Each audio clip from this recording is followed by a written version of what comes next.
Em um episódio passado, nós falamos um pouco a respeito de brincadeiras de roda. Nós falamos sobre 2 brincadeiras de roda. Nós voltamos agora para falar sobre mais algumas para vocês conhecerem. Vem com a gente em mais um episódio de Don't panic. Keep speaking Portuguese. This podcast is especially designed to help you improve your Portuguese skills through natural conversations about music, culture, Brazilian expressions and habits, stories, travel, and much more. So fasten your seatbelts and have fun. Unlock exclusive content, including behind the scenes, exclusive episodes, and episodes transcriptions. So, especially if you want to supercharge your Portuguese skills, join our Patreon crew and become part of our awesome community. Look for the Patreon link, don't miss out, and dive right in. Hoje nós vamos falar sobre mais 2 brincadeiras. Se der tempo, a gente fala sobre mais alguma. Mas a princípio vamos falar de 2. A primeira que nós vamos falar é sobre Escravos de Jó. Eu acho que essa o Hugo conhece. Não tô lembrando não, eu conheço o nome dela, mas eu não faço ideia de como se joga. Eu sei até a música, mas não sei o que fazer com isso. Corrija-me se eu estiver errado, eu acho que a música era Escravos de Jó jogavam caxangá, tira, bota, deixa ficar. Guerreiros com guerreiros fazem zigue-zigue-zague. Guerreiros com guerreiros fazem zigue-zigue-zague. Eu acho que aqui já tem bastante informação legal para ensinar o pessoal. E é incrível como, mesmo eu não lembrando da brincadeira, eu lembro disso, como coisas da infância ficam marcadas na nossa memória, né? É exatamente essa música, Hugo. Agora, como o Hugo não lembra como era a brincadeira, eu vou explicar rapidamente. Ficávamos em roda e cada criança tinha uma bola. Então, a gente começava a cantar a música e ia passando a bola. A que estava comigo ia para o Hugo, a do Hugo ia para a pessoa do lado e assim por diante. Então, a gente começava a cantar. Escravos de Jó jogavam caxangá. Quando chegava no tira, a gente tirava a bola do chão. Aí o trechinho seguinte, eu sempre cantava como põe. O Hugo cantou como bota, mas dá no mesmo. Mas quando chegava nesse põe ou bota, a gente colocava a bola no chão e daí depois vem o deixa ficar. No deixa ficar, a gente tirava a mão da bola, deixava ela no chão e tirava a mão da bola. E daí a gente continuava a rodar a bola na sequência da música. Guerreiros com guerreiros, ia rodando a bola. Aí no zigue-zigue-zague, eu dava a bola pro Hugo e ela voltava para mim e eu dava para ele de novo e ela voltava para mim. E o mesmo acontecia com os outros participantes, porque a bola ia e voltava entre eu e a pessoa do meu lado. E daí esse último pedacinho da música se repetia. Guerreiros com guerreiros fazem zigue, zigue, zague. Então, daí fazia de novo esse mesmo movimento com a bola. Nessa brincadeira, diferente das outras que a gente comentou antes, que ia saindo, né, pessoas da roda, nessa ninguém saía, era só para acompanhar a musiquinha com a bola. Ninguém sai, ninguém entra, ninguém perde, ninguém ganha. Já não gostei dessa brincadeira. Eu gosto de brincadeiras que tem competitividade, que tinha um vencedor, que tinha mais emoção. E agora, ouvindo a sua explicação, eu acho que eu não joguei essa brincadeira.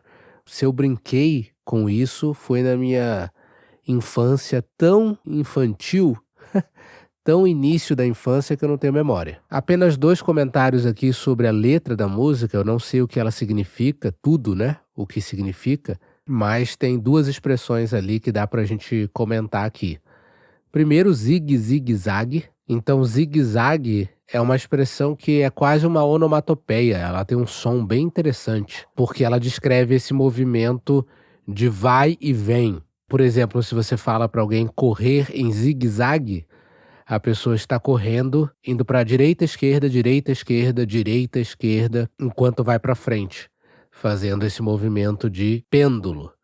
Esse tipo de movimento é o zigue-zague. mas tem um som bem interessante, zigue-zague, parece que o som já descreve o movimento. E a outra coisa é a diferença entre bota e põe, que embora é a mesma coisa, o botar para colocar, quando eu falo tira, bota, é mais informal, então talvez reflita minhas origens cariocas, que o carioca é mais informal, fala mais gíria, então bota é um jeito mais informal de se falar coloca. Tanto é que em contextos mais formais, mais cultos, eu lembro até mesmo de na escola ser corrigido, na brincadeira algumas vezes, de você falar, bota isso ali. E alguém vai dizer, quem bota é galinha. Você põe ou você coloca. Porque botar também é a expressão usada para galinha que bota ovos. Eu lembro de ter essa brincadeirinha, então eu acho que a diferença entre botar e pôr é essa de formal e informal. E por que o botar é informal? Na minha opinião, porque é mais fácil conjugar o verbo botar, eu boto, tu botas, você bota, eles botam, do que o verbo pôr, que é bem irregular. Então agora, Érica, fale-nos da próxima brincadeira. A próxima brincadeira é passa-anel. Embora a gente fala brincadeira de roda, essa não necessariamente precisaria ficar em roda. Mas essa brincadeira, todo mundo tem que ficar com as mãos juntinhas, em forma de conchinha, ou seja, as palmas das mãos, uma de frente para a outra. Só que daí você tem que deixar um espacinho entre elas, assim, para ela ficar gordinha. Aí vamos supor que nós estamos brincando, eu vou passar o anel. Então, eu tenho um anel na minha mão. E daí eu vou passar a minha mão dentro da conchinha que cada um fez. E na mão de alguém, eu vou largar o anel. Aí eu vou escolher alguém aleatoriamente e vou perguntar para a pessoa com quem ela acha que está o anel. Daí a pessoa tem que abrir a mão e mostrar se ela está realmente com o anel ou não. Então essa brincadeira tem vencedores? Eu acho que não, eu não me lembro, mas eu acho que o objetivo era só isso. E se a pessoa acertasse, daí o que ela ganhava era o direito de ela passar o anel. Então ela é vencedora. Essa eu lembro de ter jogado. Não lembrava dessas regras suas aí. Eu só lembro realmente desse movimento, de ter um anel. É uma brincadeira de vó. Por algum motivo eu lembro de fazer isso com a minha avó. E talvez na escola, quando eu era criança também, com alguém. Mas eu lembro sim dessa brincadeira de passar o anel. É uma pena que hoje as crianças estão perdendo essa interatividade. Porque olha essas brincadeiras que a gente comentou nas últimas semanas, todas eram brincadeiras que de alguma maneira envolviam coordenação motora, envolviam contato físico, envolvia ritmo, música, interação corpo a corpo, digamos assim. E hoje em dia a gente vê as crianças já bem cedo no celular, com total liberdade de rolar a tela para cima, vendo vídeos curtos, sem nem entender o que está passando e, na maioria das vezes, com esse tipo de interação com telas, o que não favorece a socialização. E todas essas brincadeiras, quer fossem competitivas, quer não, elas envolviam bastante interação com outros seres humanos, né? Sim, é verdade, isso está se perdendo bastante. E eu gostava muito de brincar com essas coisas. Tá certo que na minha época não tinha celular. Mas enfim, eu sempre fui de brincar na rua, de brincar com os meus amigos e não ficar assistindo TV, ficar assistindo desenho. Claro que eu tinha esses momentos, mas eram poucos. Eu gostava mesmo era de brincar. E às vezes eu brincava até sozinha, dependendo do que era, porque eu gostava muito de brincar. Ainda bem que você falou dependendo do que era, porque eu fiquei imaginando você tentando passar anel pra você mesma.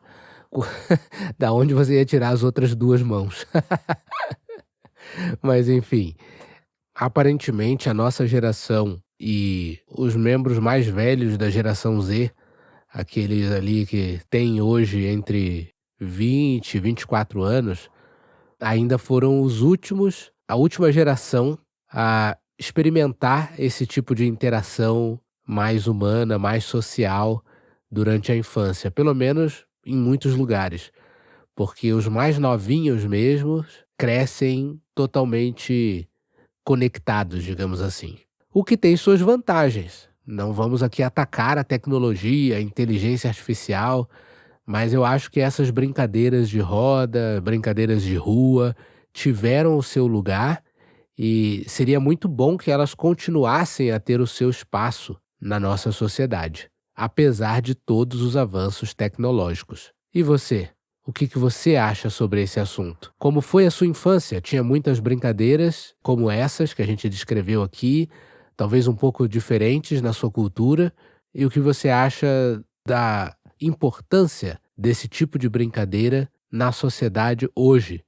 Sei que são assuntos um pouco profundos, complexos, mas comente com a gente de acordo com o seu nível de português.